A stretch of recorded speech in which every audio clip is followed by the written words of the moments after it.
All right. Hello everyone. Just make sure that's recording.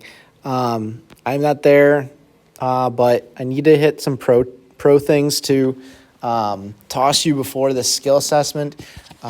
So let me hit you with a hopefully quicker video so you have all that you need in order to be ready for Friday.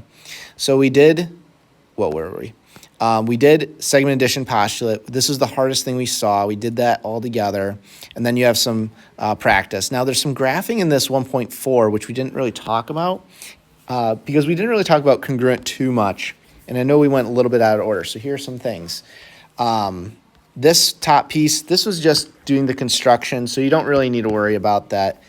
We will talk about it right now. We talked about congruent together yesterday, so not too worried about it. But here's the equal is to numbers. This is to pictures. We're not going to use a compass, so you can kind of put some X's by that. But we know what congruent means. We got the tally. We talked about all that, so I'm not going to waste time there. How do we see if segments are congruent on a coordinate plane?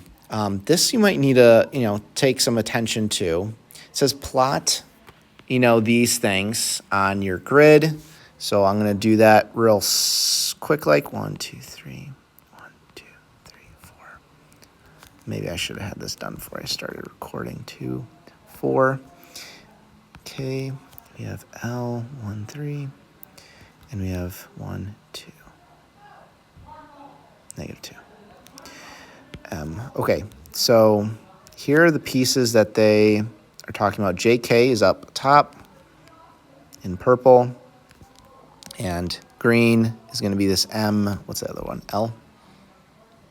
Yeah, L. And it wants to know if they're congruent. Well, in this situation, we can count 1, 2, 3, 4, 5. Sorry. And then the other one is 1, 2, 3, 4, 5. So they're both 5. So are they congruent? Yes. Yay. So I would say JK is congruent to LM because they have the same length. Now, obviously, we have the distance formula where we could connect them like this and figure out the distance between them and see if they're congruent that way too. So that would be something to keep note of. Now, you'll graph these. I don't think these are congruent because one's 4, one's 5.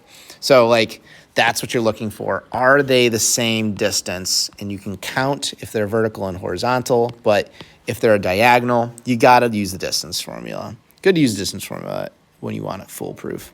So that's all we really didn't do together. But that seems pretty easy considering we did distance formula. So you have that opportunity to do that, I think, here, which is really nice. Okay, so that's some segment addition stuff that we just wanted to make sure we hit. I would definitely hit some of that practice and some ACT questions. Not sure if those ACT questions are posted, though. Okay, we did midpoint yesterday. We weren't able to graph them. We can ignore this. There's a Desmos. I put it online. You can do it. Do you need to? Am I going to record that? No, but I think there's some really good visuals in there to show you what midpoint looks like in the coordinate plane, which is something you might need to do in terms of getting some coordinate points. So that is a really good general understanding component to do. So try that out. Especially we got some time in class when I'm not there to check it out. It'll take you 5 minutes. Maybe go do it for 5 minutes, see if you want to keep doing it. If you don't, then whatever. But that's my tip to you. Maybe try some of that Desmos thing that's posted online. We were doing this today.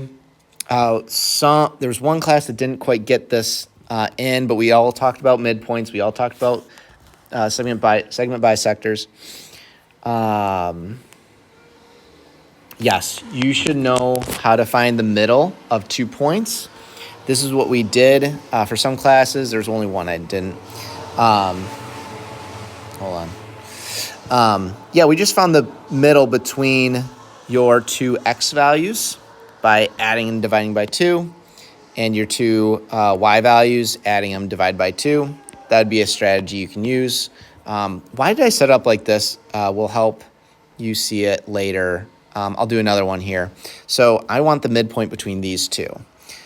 I'm going to write 1 point. I just like to write them vertical just because it makes sense in my brain to have them sit on top of each other, but that's just me. All right, so I need the middle between these 2 points and these 2 points. So let's do the x's first. What is the middle, right? You can put an m there if you want. What is the middle between 1 and 3 and 7? I think it's like 4. And if you're like, I don't know, remember, you can find the average or the halfway point by adding them up, divide by 2. So that would be, yeah, that's 4. 8 divided by 7 is 4. Okay. I'm going to try to get some quieter room here. These 2 added up, right? Divided by 2, that would be, the difference would be, I think, 5. 5 would definitely be the move there. We could do 2 plus 8 divided by 2 is 5. Excellent. So 4, 5 would be the middle. Now, maybe you're like, wow, that was really easy. I didn't even show the work for that. Remember, good to show work, so I know how you're getting stuff, so I can interpret some things. But it's actually really helpful in this situation where they give you the midpoint and one endpoint, but they don't give you the second endpoint. So it's kind of like if you had this same situation where they only give you these 2 and they didn't give you the second endpoint of the chart. Or if I redrew, let's see if I can copy this.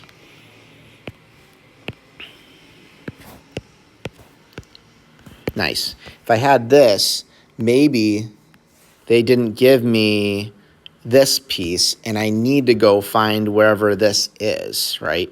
So how do you do that? I like to still set it up in the same way. So I have an endpoint, 1, 1. I have the midpoint,